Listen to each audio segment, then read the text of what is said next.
അതിജീവിതയ്ക്ക് നീതി കിട്ടിയില്ല എന്നുള്ളതും അതേസമയം എട്ടാം പ്രതിയായ ദിലീപിന് നീതി കിട്ടി. അതേക്കുറിച്ച് പരാമർശിച്ചു എന്ന് മാത്രമേ ഉള്ളൂ. ദിലീപ് കേസിൽ കൃത്യമായ നിലപാട് പറയാൻ UDF convener Adoor Prakash media വണ്ണോടൊപ്പം ചേരുകയാണ്. രാവിലെ പറഞ്ഞ ഒരു സ്റ്റേറ്റ്മെന്റ് അത് വലിയ രീതിയിൽ ഇപ്പോൾ വിവാദമായിട്ടുണ്ട്. എന്താണ് പറ്റിയത്?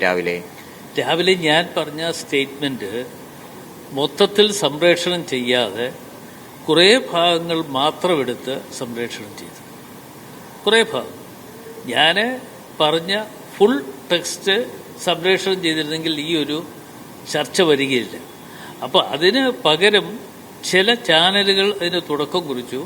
ചില ചാനലുകൾ മാത്രമാണ്, എല്ലാ ചാനലിനെയും കുറിച്ച് ഞാൻ പറയില്ല, ചില ചാനലുകൾ മാത്രമാണ് ഇത് വരാതിരുന്നത്. എന്നിട്ട് ഞാൻ പറഞ്ഞ മുഴുവൻ കാര്യങ്ങളും പറയാതെ ദിലീപിന്റെ കാര്യം മാത്രം പറഞ്ഞു. അതാണ് സംഭവിച്ചത്.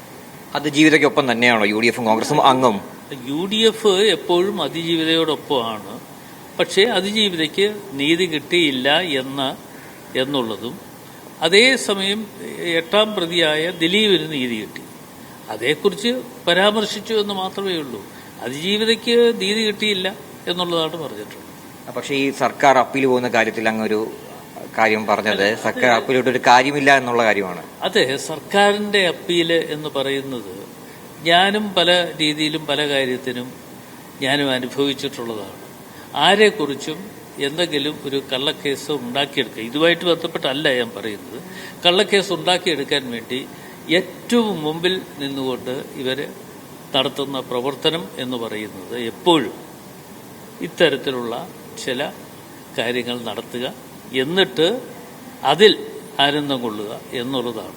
അതുകൊണ്ടാണ് അവർ അപ്പീൽ കൊടുക്കുക. അത് പ്രോസിക്യൂഷന്റെ ഭാഗത്തു നിന്ന് തെറ്റുപറ്റി എന്നുള്ളത് കൊണ്ടല്ലേ ഈ കേസ് ഇങ്ങനെ പോയത്.